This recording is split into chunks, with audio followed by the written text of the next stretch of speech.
ওফত তোর ফাই দি ফেলাই তোর পাসপোর্ট আয় জমা দি ফেলাই তোর মোতারাল আর হতাইয়ে যেহনো মুহূর্তে বিশে চলে আইব তুই হাত শর্ম ব্যাগিং গুছাই লাগ যেহনো সময় তোর জন্ম করিব ঠিক আছে নফুত। আচ্ছা আব্বু ঠিক আছে। আব্বু আব্বু আমি আবার বিদেশ যাই গই আতুন দেশত বানানো লাগে তুই আর বিদেশ যাবে বলে ব্যবস্থা করে দাও। তুই বিদেশ একবার গেছিস জানো না তুই বিদেশের মধ্যে লাইন গার্ড গড়ি না ফেরত দে তুই দেশে চলে এসছিস জানো না এখন আইন আর গরুর হাম আর শ্বাসবাসে কিনছর তোর তো আবার গিলে বিদেশ জন ফেরত দে। আয়াতে কি ন জানি তোমার তো না আর আবার বিদেশ ফাটানি পড়িব আব্বু ব্যবস্থা তুই করো। দেখুন আব্বু তোমার হয় এতদিন পরে হইলে হত হর যেটা বার আইবি যাবে লেকিন ঠিকঠাক হইয়ে এখন হত বিদেশ যাইব ও আরে কি পরিমাণ হিংসা কর তুই সবাই পার অফুত তোরে তোর ভাই হিংসা করার জন্য তো আর ফুয়াইবে হইলে আয় হইতে পারে নিশ্চয় এটা হনা হারণ আছে তুই হইন না পারস না তোর ভাইয়ের সম্বন্ধে। আয়াতে কি ন জানি তুই যা না পার আর বিদেশ পাঠাই বলে ব্যবস্থা করো।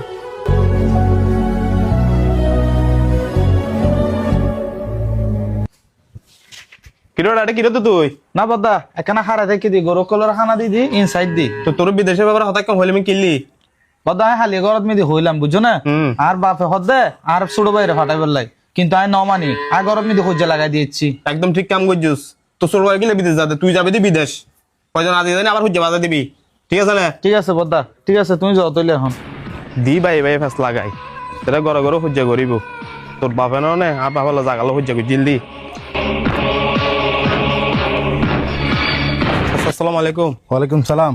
ওরা হ্যাঁ তোরা তো আর ফুয়া বড় বললো হতবার্তা হস ওই ইতার একখানা বুঝাইছ না আয় ফুয়া চুড়ে বেড়ে বিদেশ যাবে বেরে ব্যাগ কিছু লাইন নীতি করছি ফুয়া বড় ঘরে যাই না সূর্য ফসল লাগাই দিয়ে ইতার আয় একবার বিদেশ ফাটাই ইতা আর হদু ওডিয়া নষ্ট করছি এখন যেহেতু দেশ চলে যাচ্ছি হয় যে তুই আর খামার গিন শ্বাসবাস গিন চা চাচা আর তো এটা প্রত্যেকদিন বুঝাই আহাতে তুই তো একবার বিদেশ গিয়েছিস যাই না কিছু করি না আবার একবার ইতে যাইছ না যদি বালা কিছু করি তারা তুই যেই করে কিন্তু তোলা ঠিক আছে এখন বুঝাইস কেন।